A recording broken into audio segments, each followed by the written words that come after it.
என்னது வாழை நார்ல டைல்ஸ் செஞ்சிருக்காங்களா? கேட்கும் போதே ஆச்சரியமா இருக்கே, இப்படி எல்லாம் கூட பண்ண முடியுமா அப்படின்ற மாதிரி இருக்கு. ஆமாங்க, இங்க வாழை நார்ல டைல்ஸ் செஞ்சு சாதிச்சு காட்டியிருக்காங்க. இந்த டைல்ஸ் செராமிக் டைல்ஸ் விட 7 மடங்கு வலிமையா இருக்கிறதாகவும் சொல்றாங்க. வாழை மரத்துல இருந்து இன்னும் நம்ம என்னென்னதான் பண்ண முடியும் அப்படின்ற அளவுக்கு இது அமைஞ்சிருக்கு. ஆனா இந்த டைல்ஸ் எப்படி உருவாக்குவாங்க, எப்படிங்க இது சாத்தியம் அப்படின்னு நமக்கு குழப்பமா இருக்கும். வாங்க அதை பத்தி விரிவா இந்த வீடியோல பார்க்கலாம். பெங்களூர்ல இருக்கக்கூடிய எம்பிஜே என்ஜினியரிங் கல்லூரியை சேர்ந்தவங்க இறுதி ஆண்டு மாணவர்களான அமித், கார்த்திக், பிரசன்னா மற்றும் பிருத்திவிராஜ் அப்படின்றவங்க மெக்கானிக்கல் இன்ஜினியரிங் இறுதி ஆண்டு படிச்சுட்டு வராங்க.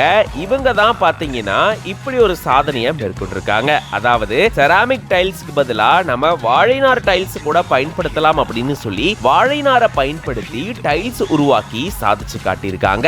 இப்போ நம்ம வாழைநாரை பொறுத்த வரைக்கும் ஷீட் கவர், யோகா மேட், பாய்னு இந்த மாதிரி பல பொருட்களை தயாரிச்சு அதை பயன்படுத்திட்டு வரோம். எந்த மரத்துக்கும் இல்லாத ஒரு ஸ்பெஷல் பாத்தீங்கன்னா வாழை மரத்துக்கு இருக்கு.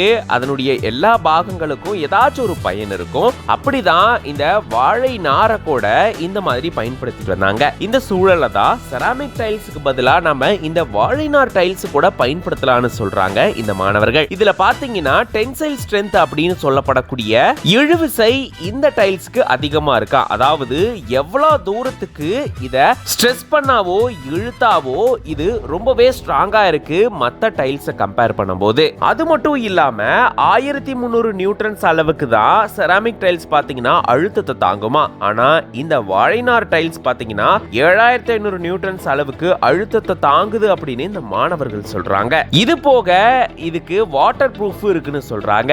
இந்த டைல்ஸ்ல பாத்தீங்கன்னா பிசின் தடவறதுனால இதுல வாட்டர் ப்ரூஃப் இருக்கு. அதாவது இதுல தண்ணீர் இறங்காது அப்படின்னு சொல்றாங்க.